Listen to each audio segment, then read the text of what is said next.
This is the story of a man named Stanley.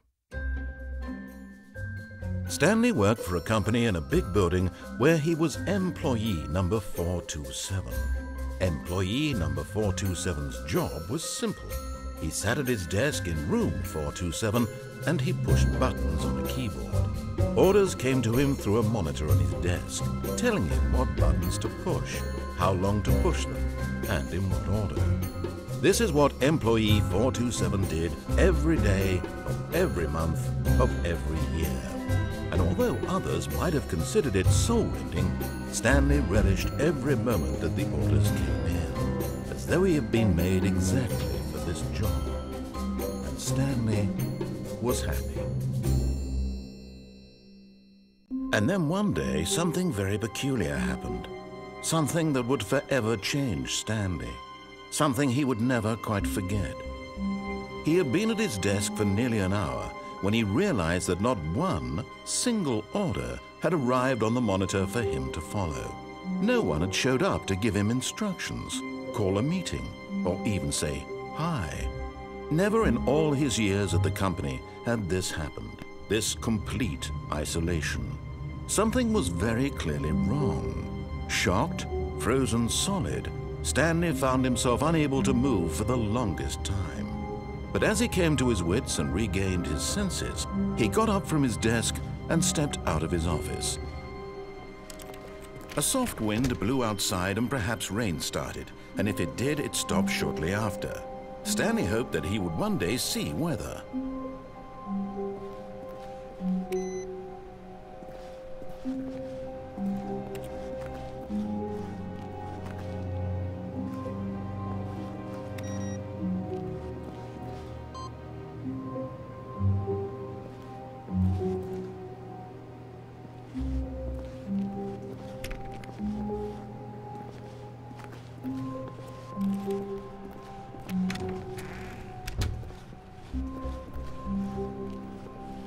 When Stanley came to a set of 2 open doors, he entered the door on his left.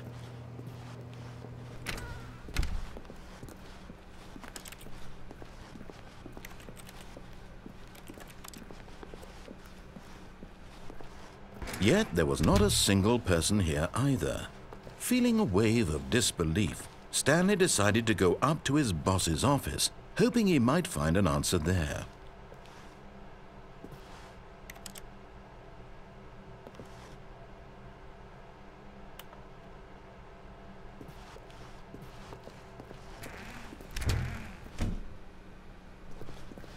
Stanley stepped into the broom closet, but there was nothing here, so he turned around and got back on track. Coming to a staircase, Stanley walked upstairs to his boss's office.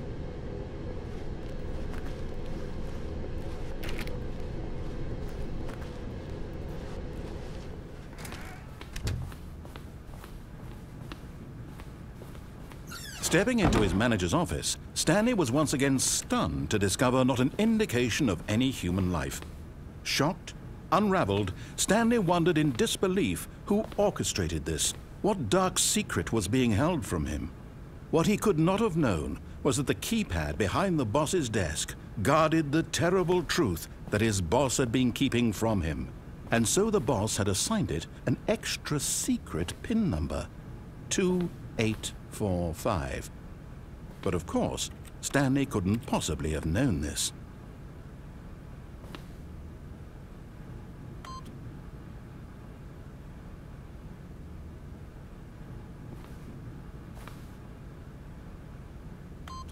Stanley just sat around twiddling his thumbs. Yet incredibly, by simply pushing random buttons on the keypad, Stanley happened to input the correct code by sheer luck.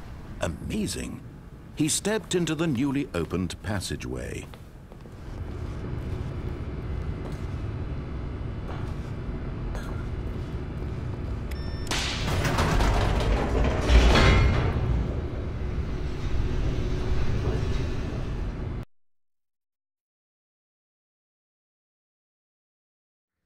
Descending deeper into the building, Stanley realized he felt a bit peculiar.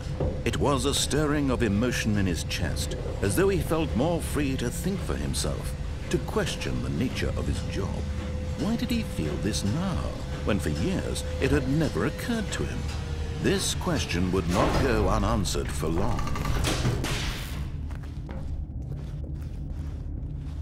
Stanley walked straight ahead through the large door that read Mind Control Facility.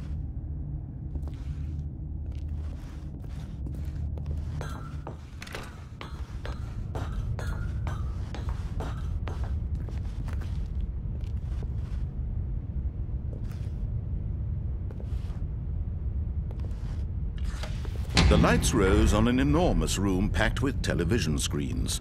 What horrible secret did this place hold? Stanley thought to himself. Did he have the strength to find out?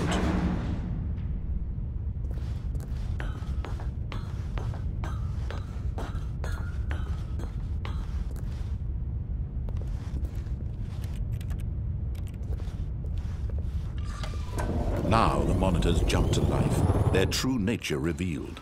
Each bore the number of an employee in the building, Stanley's co-workers, the lives of so many individuals reduced to images on a screen, and Stanley, one of them, eternally monitored in this place where freedom meant nothing.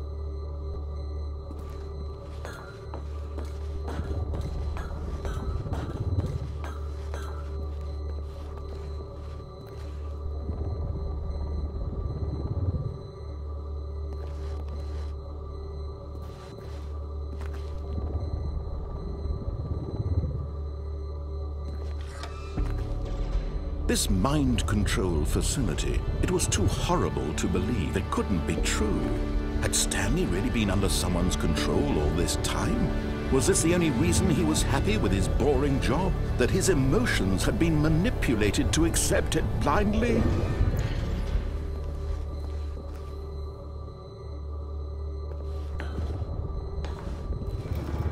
No, he refused to believe it. He couldn't accept it. His own life in someone else's control? Never! It was unthinkable, wasn't it? Was it even possible? Had he truly spent his entire life utterly blind to the world? But here was the proof, the heart of the operation. Controls labeled with emotions, happy or sad or content, walking, eating, working, all of it monitored and commanded from this very place. And as the cold reality of his past began to sink in, Stanley decided that this machinery would never again exert its terrible power over another human life.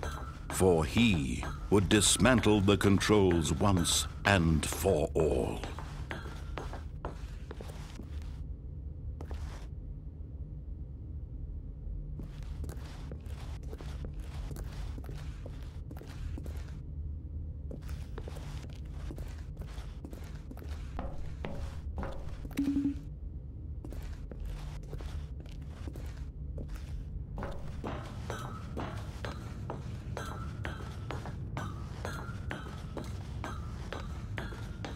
And when at last he found the source of the room's power, he knew it was his duty, his obligation, to put an end to this horrible place and to everything it stood for.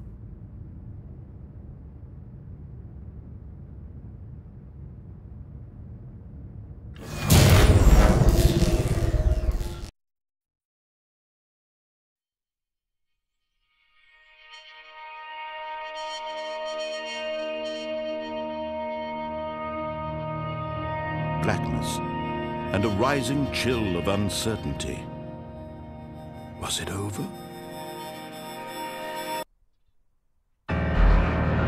Yes!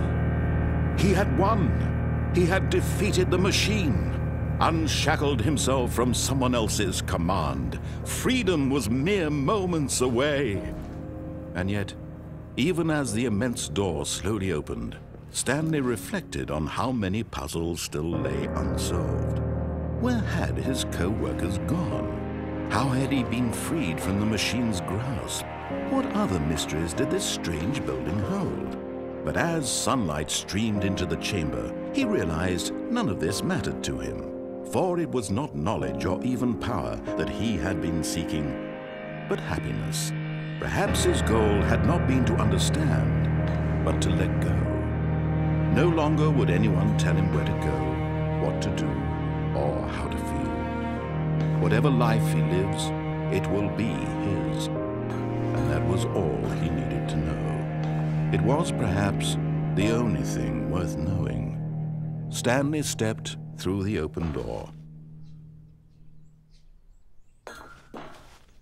Stanley felt the cool breeze upon his skin, the feeling of liberation, the immense possibility of the new path before him. This was exactly the way, right now, that things were meant to happen. And Stanley was happy.